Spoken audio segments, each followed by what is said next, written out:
Cálculo do ITCMD no estado de São Paulo. Quais são os cuidados indispensáveis que eu preciso ter para não causar prejuízo quando eu realizo essa declaração? Meu nome é Jonatas Albino, sou auditor fiscal, especialista na fiscalização do ITCD, fui chefe de fiscalização no estado de São Paulo por vários anos. Sou professor na área de sucessões, mestre em Direito, autor e palestrante, tenho mais de 1000 alunos espalhados pelo Brasil que muitas vezes vêm a mim justamente para entender como funciona esse imposto, não necessariamente no estado de São Paulo, mas nesse vídeo especificamente conversaremos sobre o estado de São Paulo. E aqui eu já faço uma primeira ressalva. Na minha concepção, é um perigo gigantesco não profissionais realizarem a declaração. Então eu sempre contraindico. Sempre digo, procure um profissional, procure um advogado, procure um contador, certo? Porque mesmo profissionais erram. Então se você não é profissional, você está mais perto ainda do erro, tudo bem? Dito isso, vamos a alguns pontos de cuidado que são absolutamente importantes, inevitáveis, que, digamos assim, a maior massa de conhecimento que eu consegui colocar nesse sentido, nesse curto vídeo aqui eu vou colocar para poder te ajudar, para você evitar cometer erros, tá? Um grande erro, muito frequente no raciocínio da tributação pelo ITCMD, especialmente no estado de São Paulo, também acontece perante outros estados, é não reconhecer a independência entre os encargos. O que significa isso no bom português? Distribuir o inventário do meu cliente dentro dos 60 dias. Agora está tudo sob controle. Meu cliente não vai passar mais encargos. Essa informação, perante a legislação do estado de São Paulo e algumas outras também, mas que agora não vem ao caso, é uma informação incorreta, certo? Você pode sim ter, no caso do teu cliente, a incidência de multa perante uma determinada, ou melhor, a incidência de uma determinada rubrica e não ter a incidência de outra rubrica. Isso é absolutamente possível. Exemplo clássico. Exatamente isso aqui que eu quero que você entenda, porque isso aqui é muito importante. Você distribuiu o processo do teu cliente dentro dos 60 dias, ok, existe um prazo máximo de pagamento de 180 dias. E se você não realizar esse pagamento dentro desses 180 dias, o teu cliente vai sim ter a possibilidade de ser sancionado com encargos, multa de mora e juros de mora. O que você precisa entender aqui? Para cada rubrica, você precisa reconhecer uma relação autônoma de causa e consequência. Rubrica, multa de protocolização. O que causa? Qual é a causa da minha multa de protocolização? A causa é o protocolo, ou né, a lavratura da escritura, depois dos 60 dias, tendo como ponto inicial o óbito. Qual é a consequência? Percentual específico de sanção. E qual é a minha causa para as minhas rubricas multa de mora e juros de mora? Extrapolar o prazo de 180 dias. Então eu posso ter a multa de protocolização junto com juros de mora e multa de mora e posso ter só um ou só os outros, tudo bem? Então cuidado com isso. Distribuir no prazo, então tá tudo tranquilo. Existem estados em que eu posso adotar isso como uma verdade, mas o estado de São Paulo não é um deles, ok? Primeiro, grande cuidado, tá?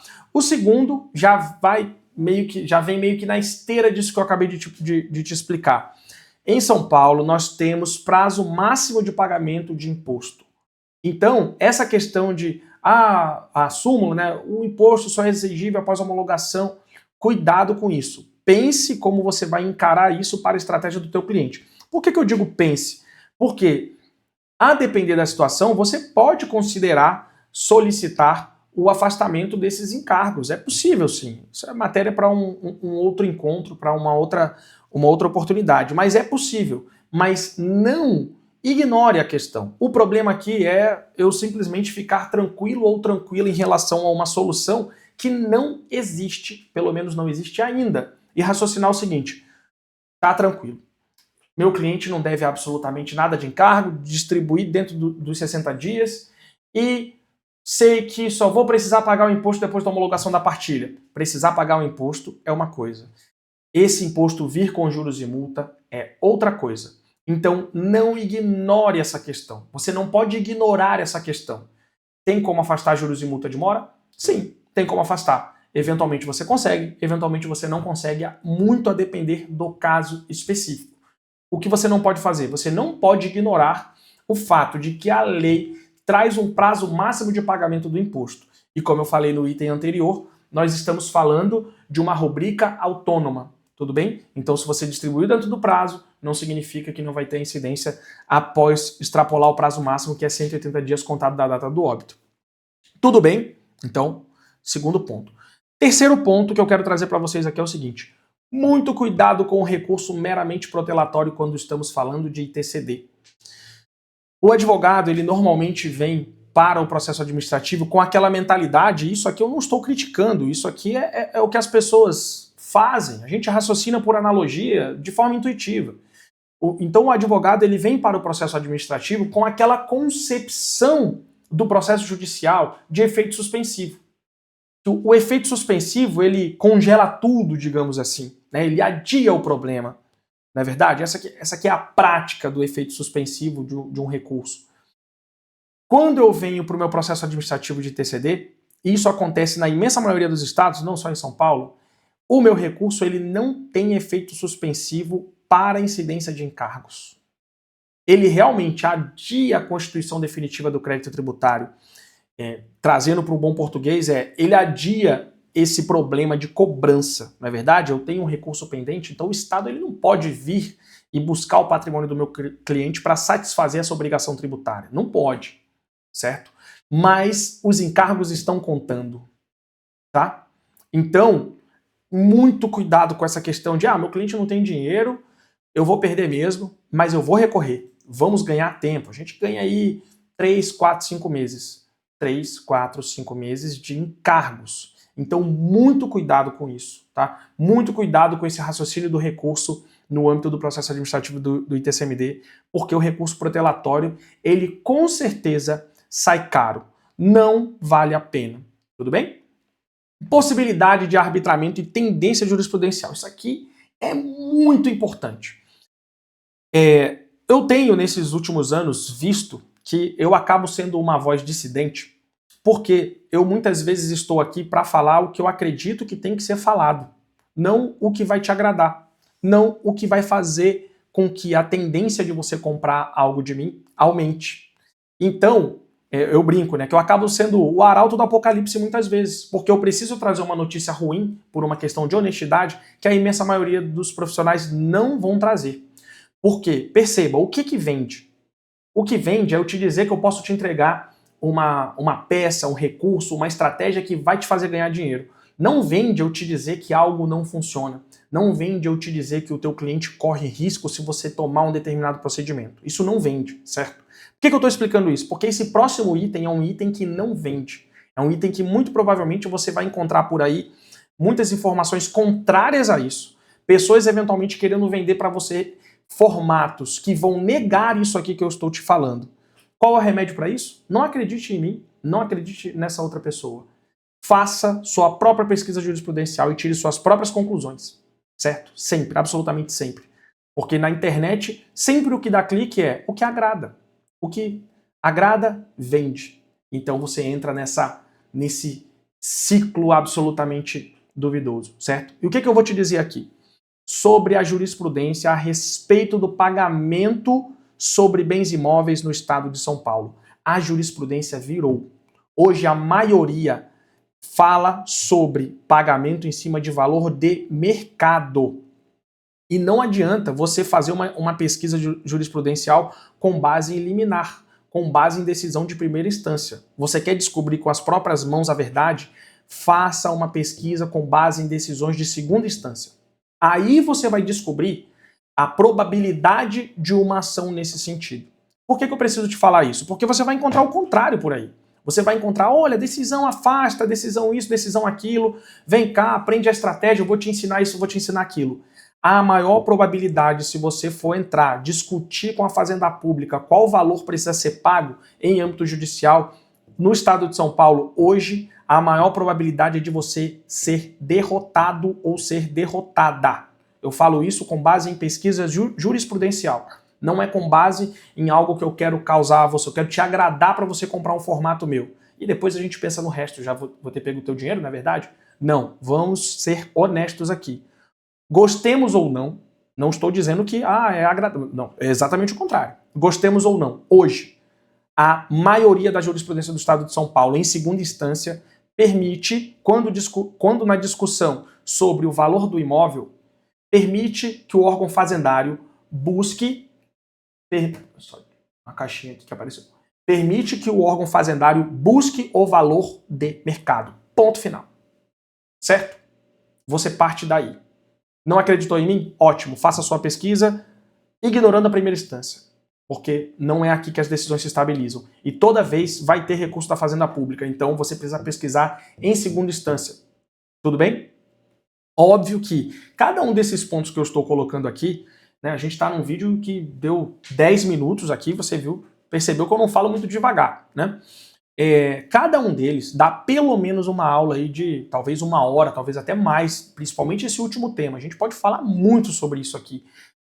Participo de debates com colegas extremamente saudáveis, debates técnicos, argumentos muito interessantes para os dois lados. Mas esse é um vídeo em que eu preciso colocar para você cuidados indispensáveis. Eu brinco com os meus alunos que existem conteúdos que a gente coloca que são desconfiômetros da tragédia. É isso que eu preciso te entregar aqui nesse vídeo. Eu preciso que você veja determinadas situações e desconfie.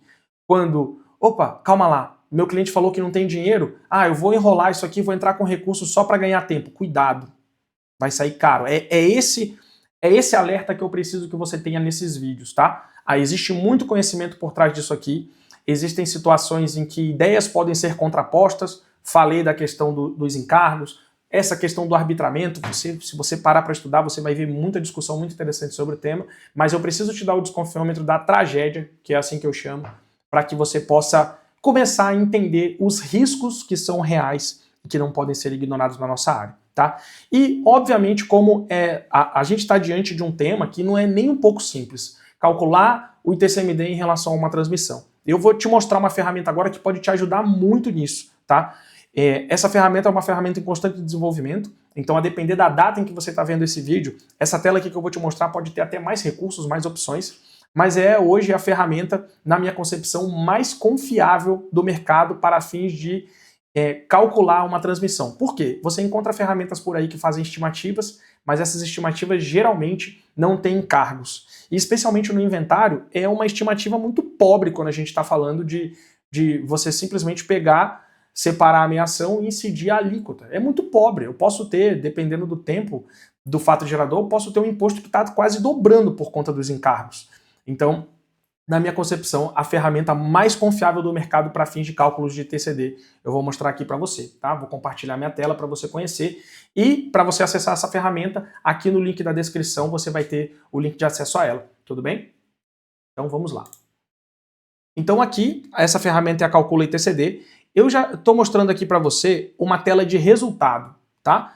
Aqui em cada uma das abas você vai ter campos de inserção e apesar de, eu vou repetir essa informação, na minha concepção, declaração e pagamento de TCD é assunto para profissionais, tá? Advogados, contadores e cartorários, tudo bem? Essa ferramenta ela pode ser utilizada para leigos para fins de estimativa.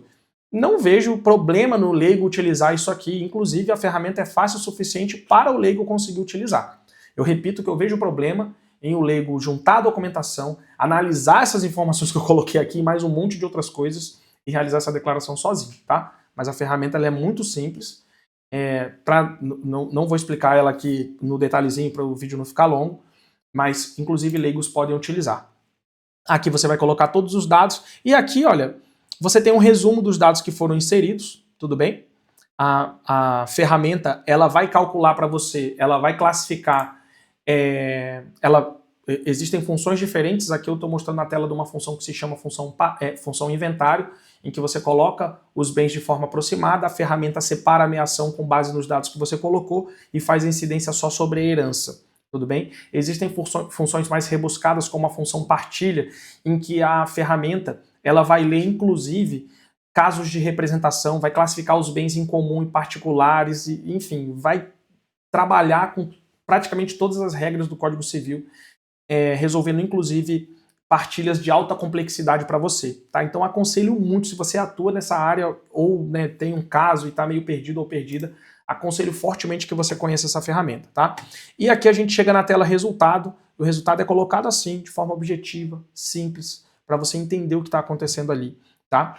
E eventualmente você pode imprimir isso aqui, mostrar para o teu cliente, né, vai até agregar valor no teu serviço. Para o estado de São Paulo a gente foi mais longe, né, colocando já considerações aqui sobre direito sucessório, colocando instruções sobre o pagamento do imposto, como e onde você faz, trazendo custas judiciais, emolumentos, honorários advocatícios estimados. Muito legal isso aqui, até para você, para ajudar a tua relação com o teu cliente.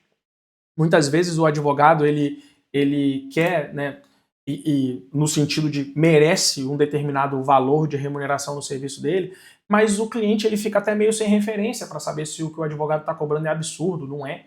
Então esse sistema ele pode te ajudar até nisso. Você pode pegar essa página aqui, imprimir e falar assim, olha aqui, olha, tá aqui, ó, estou explicando para você, essa aqui é a estimativa e esses são os honorários advocatícios estimados com base na tabela da OAB. Enfim, aqui você já vai ter uma referência, o cliente vai poder acompanhar esse tipo de informação. Isso pode ser utilizado no teu processo comercial como uma forma de ancoragem para que o teu preço seja melhor recebido, tá? Enfim, uma ferramenta, né, já coloquei aqui, na minha concepção, a melhor ferramenta do mercado para fins de estimativa de ITCD, justamente porque ela traz o que é importantíssimo, que são os encargos, tá? Não tem como a gente falar em estimativa de impostos sem falar em encargos quando a gente está diante da existência deles, certo? A gente, né, como eu falei, 3 anos e meio, 4 anos no estado de São Paulo, esse imposto já está batendo nas portas de dobrar de valor. Então como é que eu vou pegar um sistema que me traz só alíquota vezes herança? Não tem como a gente trabalhar dessa maneira. Tudo bem? Para você conhecer o sistema, é só acessar por meio da descrição desse vídeo, certo? E aí, bons cálculos, bons casos e bons honorários. Um abraço e até a próxima.